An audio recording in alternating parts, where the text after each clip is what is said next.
So welcome everybody to session 6 on supporting mental strength. За өөрийнхөө сэтгэлийн дархлааг дэмжиж тэтгэх тухай ярьж байгаа энэ цуврал хичээлээ 6 дахь удаагийн хичээл явуулна. Take a moment to generate a positive motivation. Энэ хичээлээ сонсохын өмнө зөв эерэг сайхан сэтэл төрүүлээрэй. To at least think bringing benefit to yourself and others. За энэ бүхнээс өөрт болоод өрөөл бусдад тус гарах болоосой гэж санах нь.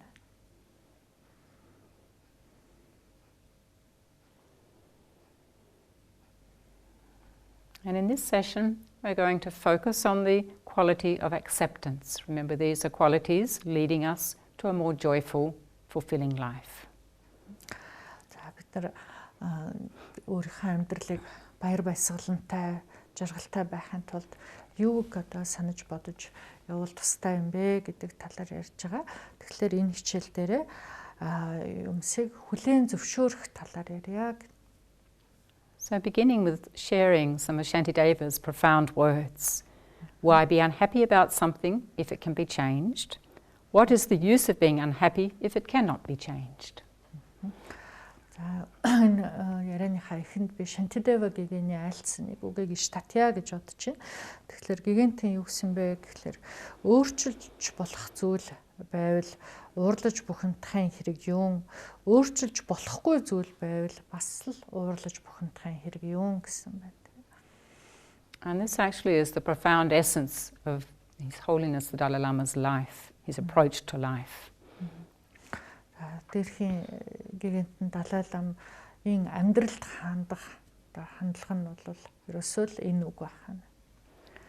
So having spent time on focusing how we can change our perspective, how we can live with more humility and being able to have more laughter in our lives, we come to this strength of acceptance, able to work with accepting life and all its pain, imperfection and beauty.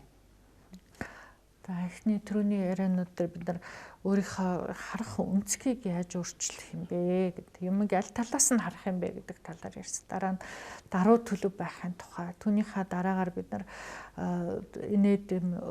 инээдтэй хөгжилтэй байх талаар ярьлаа, тийм ээ. Одоо энд бид нар амьдралыг яаж хүлээн зөвшөөрөх юм бэ? Болоод байгаа юмсуудыг сайнтай муутай тэрнхэн хүлээн зөвшөөрөх юм бэ гэдэг талаар ярья. So important to clarify that in accepting our situation, it doesn't mean that we just feel defeated and give up and don't work for change. It's not saying that. За энэ хүлээн зөвшөөрнө гэдгийг ярихлаар зэрэг зүгээр л юмыг байгаагаар нь одоо бууж өгнө гэсэн үг ш, тийм ээ.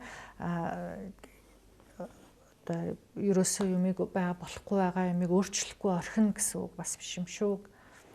So what it does mean is being able to accept that this is the way things are at the moment, but because of change, things can change and I can work towards more positive change. So it's an empowering acceptance.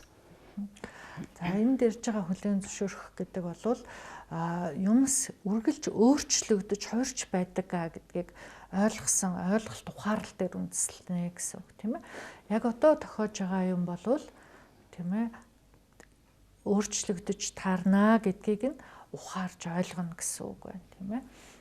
So we have several living examples of people who work tirelessly to create a better world for inhabitants, and their activism comes from a deep acceptance of the reality that they're in, but at the same time never giving up to bring about a positive shift in the conditions and attitudes.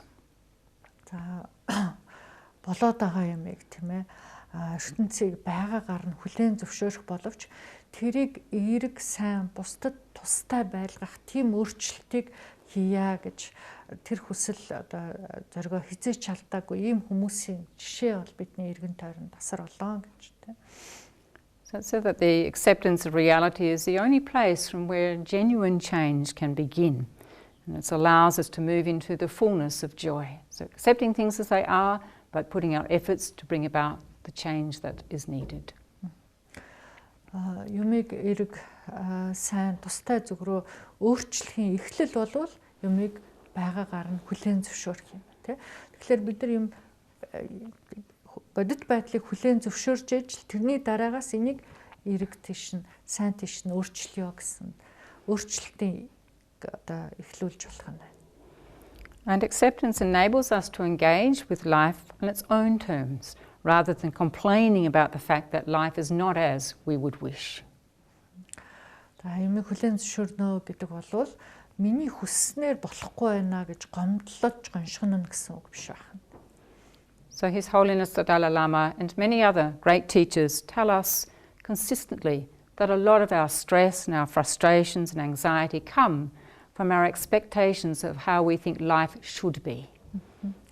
За Далай Лама болон бусад бүхий л одоо бидний мэрэгдэд багш нар маань юу гэж айлдаад байгаа вөхлөө бид нар юмыг бодит байдлыг хүлээн зөвшөөрч чадахгүй байгаагаас юм уу тийм ээ эсвэл бидний нөгөө нэг гордлого найдвар хүсэл мөрөөдөл хэтэрхий их байснаас тийм бодит байдалтай нийцэхгүй байснаас бидний нөгөө айж түгших зовниж зовирлах гомдож цөхрөх гонсоох гэх мэтийн энэ зовлон бидэрт ирдэг гэж тийм яагаад гэвэл миний хүснээр болсонгүй гэдэг юм уу тийм ямар байх ёстой тийм болохгүй байна гэдэг юм уу.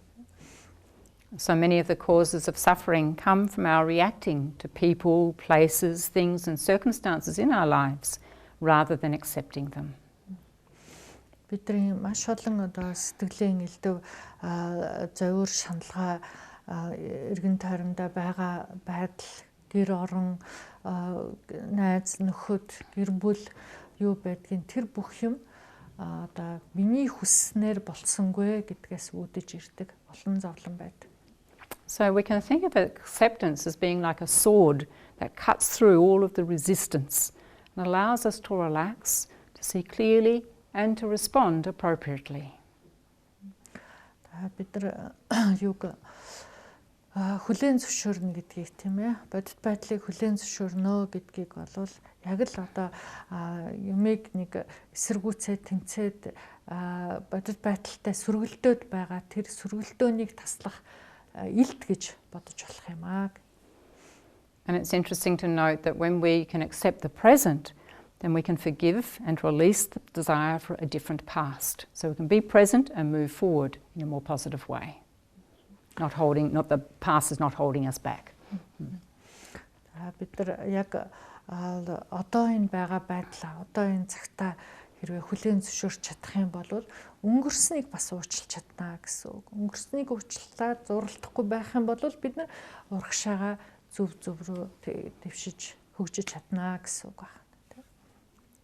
So we now come to the end of this session. Time to take those 3 deep breaths and then to check if it's possible for you to apply acceptance in a part of your life where there is presently resistance. Одоо 3 удаа гүнзгий амьсгал авч гаргаад тэгээд өөрийнхөө амьдралыг яг одоо нэг ажиглаад шинжээд үзэхлээр бодит байдлыг эсэргүүцээ цөргөлдөөд байгаа тийм зүйл өөрт байна уугүй юу. Тэгэхээр юмсыг байгаагаар нь хүлээн зөвшөөрөх чадах нь уу гэдгийг нэг ажиглаж шинжилж үзээрэй.